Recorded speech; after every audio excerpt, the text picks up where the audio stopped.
Good morning, children. Sairam. Today we will continue with the poem "O Captain, My Captain" by Walt Whitman.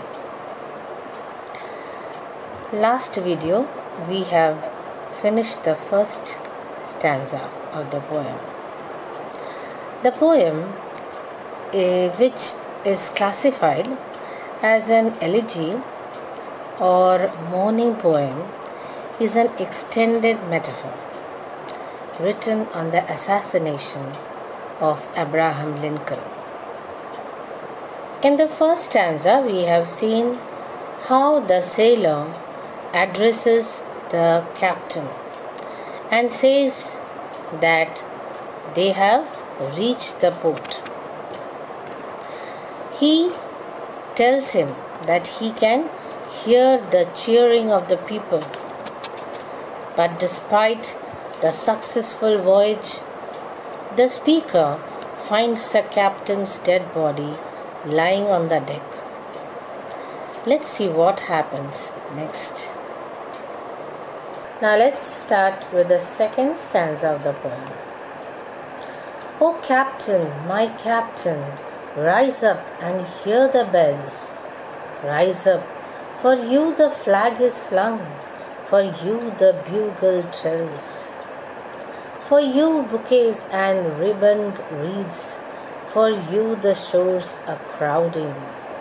For you they call, the swaying mass, their eager faces turning. Here, captain, dear father, this arm beneath your head. It is some dream that on the deck you have fallen cold and dead.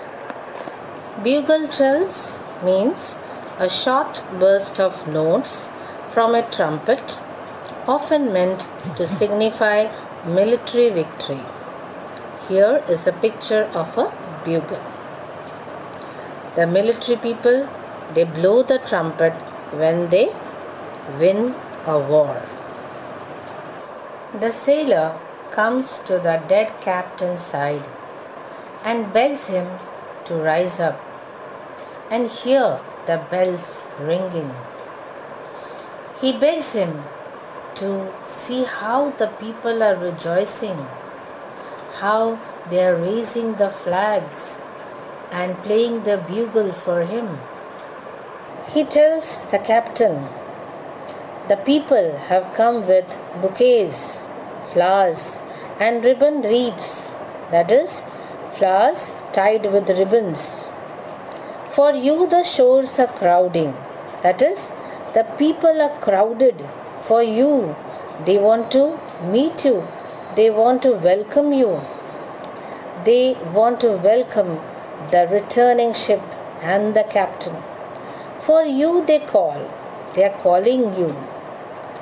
The swaying mass means the mass of the people, the crowd of the people who are excited to meet you.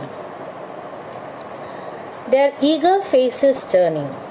Eager faces, they are eagerly waiting. The people, those who supported Lincoln, they are eagerly waiting for you. And they are very happy that the war has ended.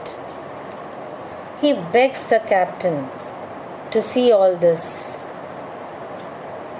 The sailor takes the dead captain in his arms and calls the captain father. Why? Because Lincoln is considered as the father of the nation. He has led the nation. So the poet also calls him father. He has kept his arm beneath the captain's head, but the captain cannot feel it because he is dead. He says that he must be dreaming. It is a horrible dream. He can't accept the reality that the captain has died just as they reached home. So what do we find in the second stanza? The speaker implores his captain, requests his captain to rise up and see the crowd eagerly rejoicing in his victorious return. As the speaker tells his captain, "For you the flag is flung, for you the bugle trills, and for you the shores are crowding." Again, the tone shifts as the speaker acknowledges, understands that his captain has fallen cold and dead, but expresses hope that it is some dream. Now let's see the literary devices used. What is the rhyme scheme used? AA, BB, C, D, ED. Now let's see how it is. Now let's see the same sounding words, the rhyme scheme.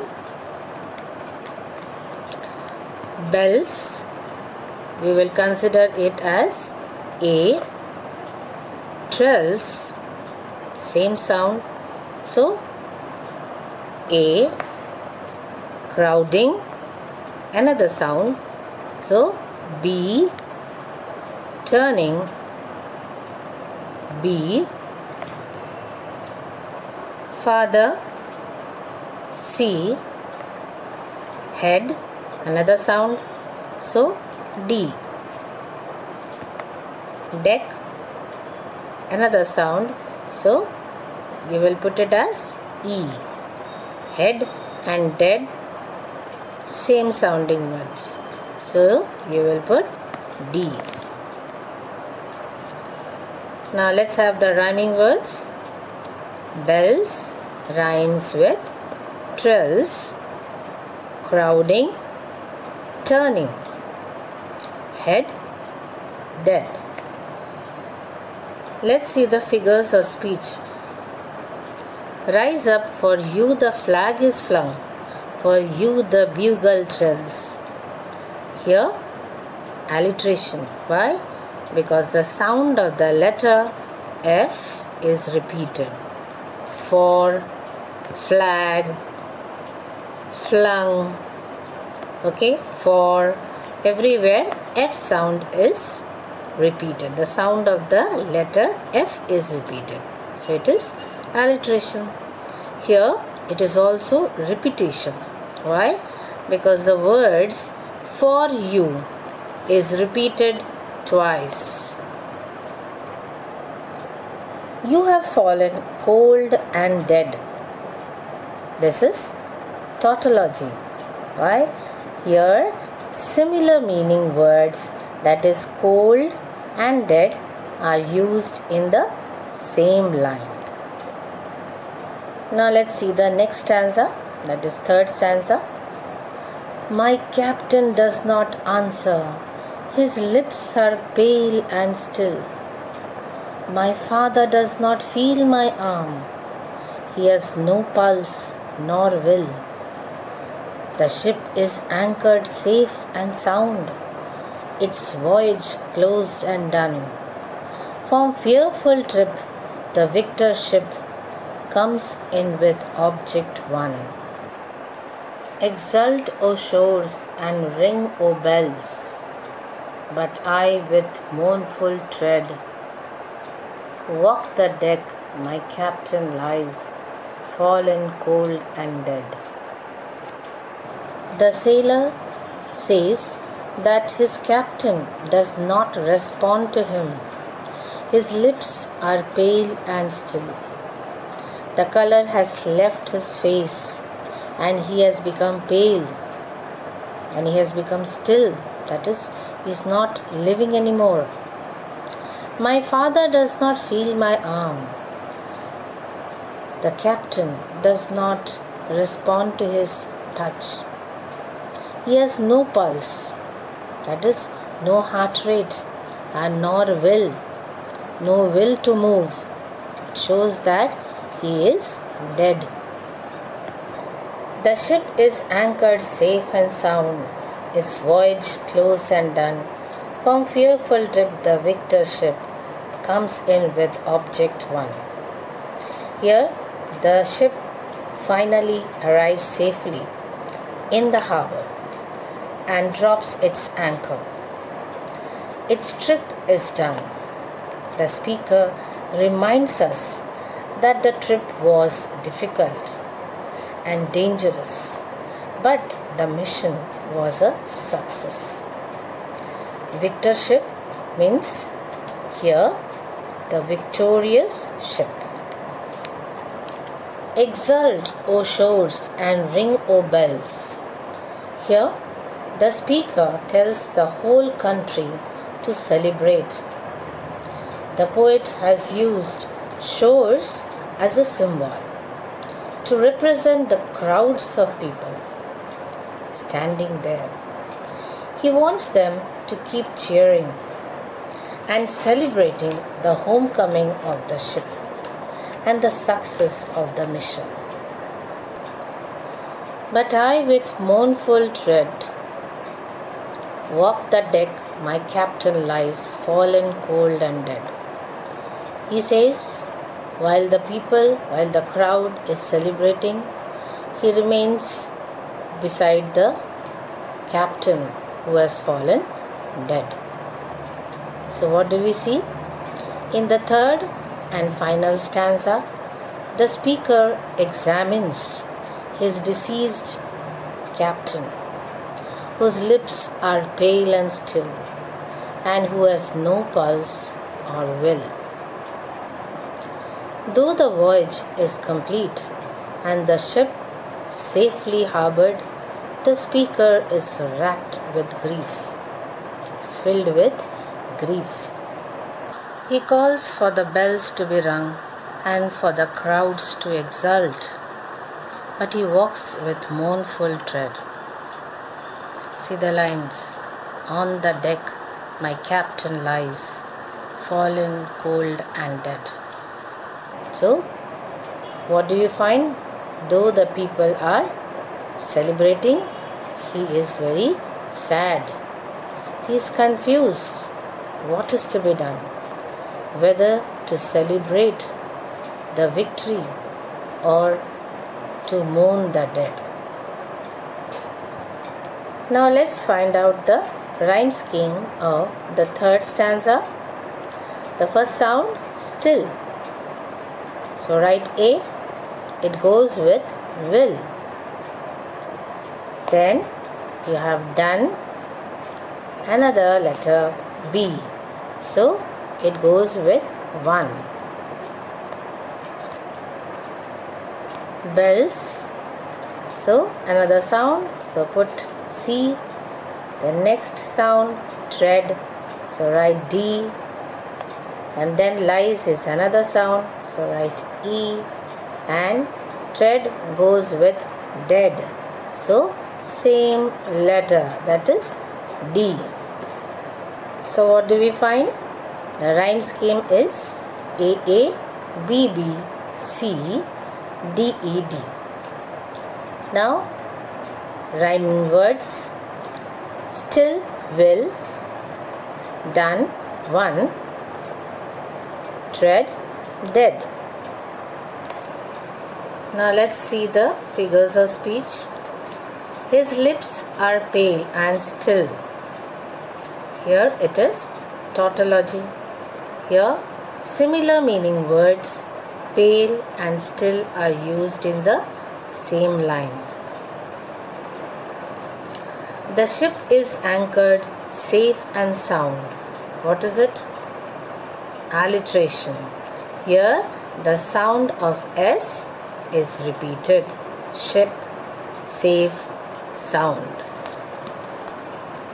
The poet has used imagery in his poem. Imagery appeals to the five senses of the readers. The poet has used visual imagery such as cold and dead, lips are pale and still, bleeding drops of red, and mournful tread. Whitman's choice of powerful words has made the reader visualize the death of the captain. This poem is elegy, that is mourning poem. The language is metaphorical and figurative. The tone of the poem is solemn. It is written in the honor of American President Abraham Lincoln. Lots of implied meanings are used in the poem, like the ship, which represents America, captain, the President of USA. Now children, you have understood the poem. Let us see the value points. This will help you to answer the questions.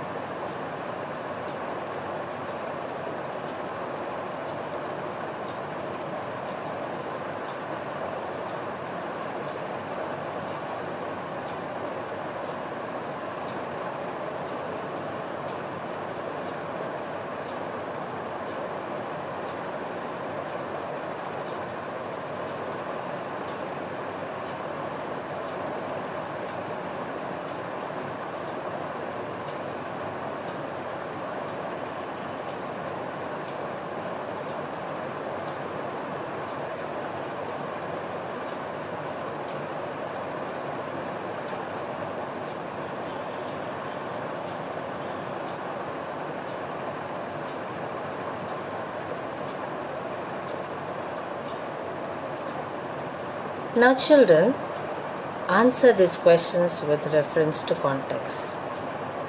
Some lines are given from the poem. You have to answer the questions.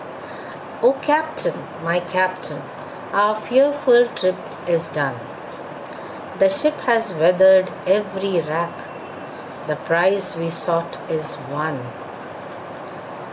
What trip is literally and figuratively being referred to here? Literally, the ship has reached the harbor, and figuratively, the victory of the Union has been achieved. Which prize is being talked about here? Figuratively, the prize refers to the victory of the Union. Literally, it is a victory in the battle. In what way was the trip fearful? Figuratively, it is the fear associated with the outcome of the Civil War, and literally, it is the fear associated with the victory in the battle. With this, children, we come to the end of today's session. I hope you have understood the poem. Thank you. Have a nice day.